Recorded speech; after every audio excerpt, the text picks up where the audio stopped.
Queridos, a paz do Senhor, estamos de volta para mais um vídeo no canal. Queria agradecer pelas visualizações, quero pedir para os irmãos aí que estão nos seguindo, que estão gostando da nossa matéria, do nosso material, do nosso produto, que nos ajude aí curtindo, compartilhando, ativando o sininho para as notificações, que você possa indicar para o seu amigo aí que estuda, que é um amante da Bíblia Sagrada, dos estudos bíblicos, que possa estar nos ajudando a divulgar cada vez mais a palavra de Deus com seriedade, com regras e com um material bem avançado, com originais, para que todos possam ter acesso à informação de forma dinâmica e, acima de tudo, com bastante eficácia e o poder de Deus. Bem, eu quero trazer hoje uma matéria que está ligada ao nosso trabalho do nosso curso, que está hoje em um tema muito importante, seria um tema específico para as esposas dos obreiros. No texto de Paulo a Timóteo, ele está se referindo às esposas dos presbíteros e dos diáconos, mas é uma matéria que pode ser relacionada tanto para namoro ou para casamento, para as irmãs do contexto geral, círculo de oração, as irmãs da igreja que trabalham de uma forma ampla na igreja. Hoje o trabalho das mulheres está bem avançado, hoje as mulheres estão bem dinâmicas, diferente do primeiro século, que Paulo e os apóstolos ainda estavam inserindo as mulheres no convívio da igreja, até mesmo porque, para quem não sabe, as mulheres eram privadas do ensino, eram privadas das comunicações, as mulheres eram bem restritas dos seus trabalhos. Para quem gosta aí do feminismo, para quem acha que o feminismo é a libertação das mulheres, o cristianismo, a igreja cristã, a igreja primitiva, através de Jesus, abriu o diálogo com as mulheres. O maior espanto, o maior escândalo no mundo antigo seria um homem conversando com uma mulher. Aí você vai ver lá em João 4, Jesus conversando com a samaritana, Jesus parando para ouvir a mulher pecadora, Jesus dando atenção e cura à mulher do fluxo de sangue, Jesus tendo amigos e discípulos, e até mesmo uma discípula chamada Marta e Maria. Jesus foi aquele que abriu o diálogo, tinha discípulas que serviam com seus bens, mulheres que seguiam Jesus, não somente de longe, mas de perto, e deixaram um legado. A Bíblia abriu espaço para as mulheres. Porém, nós vamos ver as mulheres que não tinham acesso às sinagogas, aos ensinamentos, agora tendo um papel importante, não somente nos estudos. Nós vamos ver ali Dorca, que servia, criando, fazendo roupas, né? Isso tudo foi falado em vídeos anteriores. Nós temos ali Priscila, que foi a líder do ensino juntamente com seu marido, Áquila, e nós vamos ver hoje o papel da mulher junto ao corpo de obreiros. O que uma mulher precisa ter? Tem regras, essas regras nós chamamos de regras de isenção, ou seja, se o candidato ao cargo ou ao ofício ministerial, a sua esposa não estiver enquadrada, não estiver inserida nessas regras que Paulo escreveu a Timóteo e deixou como regras da igreja hoje, tanto primitiva como contemporânea, esquece. Não pode consagrar o obreiro não está apto, ele está isento de exercer esse ministério. Não está isento para sempre, ele vai ter que criar um sistema para que a sua esposa se enquadre, para que ele possa cumprir o seu chamado, e até mesmo porque em regras de salvação, a maioria desses questionamentos aqui encontra-se como regras de salvação e constitui-se como pecado aqueles que não se livram dele. Bem, vamos para o texto sagrado. A Bíblia vai lá, o texto está lá no livro de 1 Timóteo, capítulo 3, verso 11, que está dizendo o seguinte, ó: da mesma sorte, as esposas sejam honestas, não maldizentes, sóbrias, fiéis e fiéis em tudo. Bem, o texto está lá em Paulo 3, 1 Timóteo, primeira carta de Paulo a Timóteo, capítulo 3, verso 11.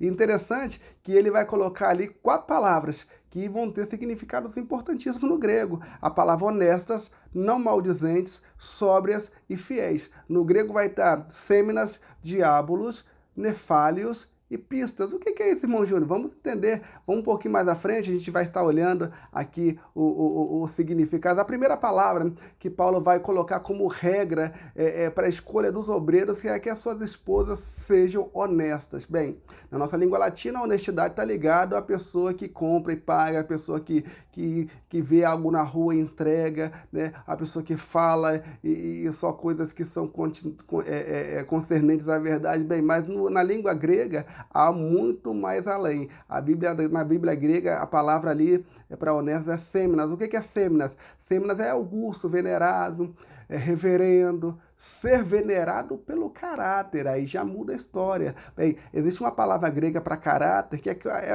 ela é caráter, que significa aquele que tem a marca. Meu Deus, aí já dá para a gente entender que a marca que nós precisamos ter é as marcas de Cristo. Paulo escrevendo ali aos Gálatas, ele vai deixar isso bem claro lá em Gálatas 6,17, porque ninguém me inquiete, porque trago no meu corpo as marcas de Cristo. Quais são as marcas que nós precisamos ter em Jesus? Qual é a marca que a mulher precisa ter em Jesus, que ter de Jesus na sua vida, no seu caráter, na sua postura, para que ela possa ser reconhecida, ela possa ser aprovada como serva e como esposa do obreiro. Mas a gente precisa olhar muito bem isso na Bíblia Sagrada. Aí depois vai aparecer aqui, ó, de obras. Aí tem que ter caráter nas obras, e as obras de Deus, nas obras, não as obras da carne, as obras do Espírito. Aí tem que ver, conhecer tudo sobre o fruto do Espírito, as obras do Espírito, andar em Espírito, as obras do Espírito, e não andar na carne, não ter as obras da carne, que é importante. Meu Deus, a marca é uma marca estampada, né? A Bíblia vai dizer aqui que nós temos que ter a semelhança de Jesus. Paulo escrevendo na 1 Coríntios, ali capítulo 11, verso 1, ele vai dizer: sejam meus imitadores. Meu Deus, ser imitador de Jesus dá trabalho. E tem muita gente hoje que precisa ser imitador de Jesus, no falar, no agir, no pensar, no se manifestar. Bom, no segundo momento, a gente vai ver aqui uma segunda palavra que ela é perigosa. Na nossa Bíblia vai estar como não maldizentes, porém o grego vai estar diabolos, que é a palavra diabolo, o próprio diabo. Porém, ela tem significados importantes, que é o quê? Pessoas que são caluniosas, perseguidores, que perseguem os cristãos, meu Deus, maldizentes, dado a calúnia. Isso é um problemão, ó, que faz comentários maliciosos, meu Deus, indiretos. Tem muita gente que pela frente ela não fala, mas nas redes sociais, principalmente nas redes sociais hoje, fica jogando indiretinha, fica fazendo postzinho, pega um vídeo isolado e joga para jogar uma indireta. Isso na igreja não dá. Não dá para ser serva de Deus, não dá para ser candidato aí a obreiro com esposas que usam as redes sociais para jogar indiretas, para usar as redes sociais para o mal. Tem que usar as redes sociais para o bem. Tem muita gente aí que está usando as redes sociais para o mal. Isso é um problemão. Bem, a Bíblia vai dizer que a mulher sábia, ela edifica, e a tola, ela destrói. Já tem gente entendendo aí qual é o problema do diabo. Tem um segundo momento, quem vai deixar registrada aí esta passagem, eu achei muito interessante, eu deixei até aqui nos comentários, aqui tá aqui, ó. Johannes Lutz e Eugênia Nida vai colocar, é um livro de léxico, vai colocar como fofoqueiras. Aí tem um problemão, as fofoqueiras aí vão ficar de fora, hein? Meu Deus, aí a gente já sabe que é um problema. No terceiro momento, Paulo vai usar uma palavra para sóbrias, ele vai usar a palavra nefálios. O que é nefálios? Ser controlado, sóbrio. E interessante que essa sobriedade tem a ver com a tranquilidade e paz de espírito. Bem, Jesus ele vai dizer que no mundo tereis aflições, mas tem bom ânimo, eu venci o mundo. Essa paz que Paulo, que Jesus ele nos ofereceu, que nos oferece, é aquela paz em meio às guerras. A palavra Irene é uma paz que não te priva da guerra, das dificuldades, das aflições, mas em meio às guerras, às dificuldades, às aflições, às lutas diárias, nós temos paz em Cristo Jesus. E a paz, ela é um fator primordial, ela é uma coisa que a gente não pode perder, é um patrimônio que você não pode perder em hipótese alguma. No mundo tereis aflições, mas tem bom ânimo, que ele venceu. E se ele venceu, nós também venceremos. Então nós temos aí o controle moderado. Bem, a palavra nefálios, ela vem de nefo. Nefo significa o quê? Ser calmo, ser sereno de espírito. E tem muita gente que precisa entrar em comunhão com essas prioridades, essas palavras, para entender o que é ser calmo, ser tranquilo, para ser uma boa esposa, para ser uma boa serva, uma boa candidata ao céu de glória. Bom, a palavra nefalios, ela tem ter autocontrole, ser relativo a se portar com sobriedade e moderação. Tem muita gente que no se portar ela já fica reprovada, tem uma conotação de ser vigilante. Aí entra características da igreja, porque a palavra vigilância está ligada à igreja, ao corpo da igreja que vai subir. Ser sóbrio, ser vigilante, ser prudente, é um símbolo da igreja, do arrebatamento nos dias atuais. Nós temos aí circunspecto, que é estar ser vigilante por todos os lados, tapando todas as brechas. Aí entra a questão da torre, estar nas torres, estar como um atalaia, observando, preparado para tocar a buzina e não deixar que o inimigo entre, que a raposinha entre e coma e a vinha, tem muita gente hoje que precisa entender o significado de estar alerta, cauteloso, ser circunspecto. Bem, alguém que se contém, alguém que sempre traz para si mesmo no cabreço. Como assim, irmão Júnior? A pessoa que ela se controla. A gente sabe que a nossa natureza carnal ela está subjugada. O Espírito Santo veio através da salvação em Jesus Cristo e nos amorteceu ali a nossa natureza carnal, mas ela está viva dentro de nós. Nós precisamos entender que o velho homem precisa ser preso, ele precisa ser controlado. Tem muita gente que tem a aparência de calma, mas num certo momento, no momento da angústia, da dificuldade, até mesmo de uma grande tribulação, ela estoura, ela explode, e isso é um problema. Ser nefalios é ter tranquilidade de mente, de espírito, estar calmo, ser tranquilizado, ter a paz em meio às guerras, mas também entender que precisa dominar a todo custo a velha natureza. Paulo escrevendo se eu não me engano, ali aos Colossenses, capítulo 3, verso 5, ele vai dizer, fazei morrer a vossa natureza carnal, né? Mortificar. Então, esse mortificar é de prerrogativa do candidato ao céu, e neste caso aqui, a candidata, a esposa de obreiro, precisa fazer morrer essa natureza para manter uma vida serena de paz e tranquilidade. Bom, num quarto momento, para finalizar, Paulo vai dizer que as esposas precisam ser fiéis em tudo. A palavra ali que ele usa ali no grego é pistás, e vem de pistós ali, que significa o quê?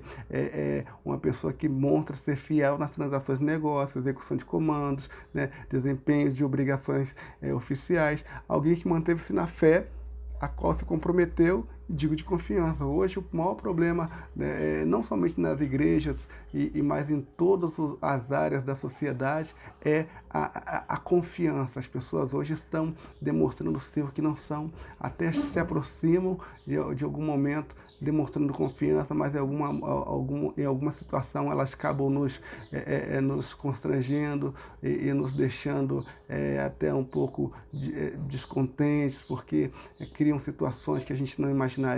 Isso é um problemão. Neste caso aqui, Paulo está trazendo uma informação séria. Ele está dizendo que essas mulheres elas precisam ter um quadro fixo de fidelidade a Deus. Hoje nós vemos aí pessoas que entram e saem na igreja a todo instante e querem ocupar cargos de confiança. Não dá.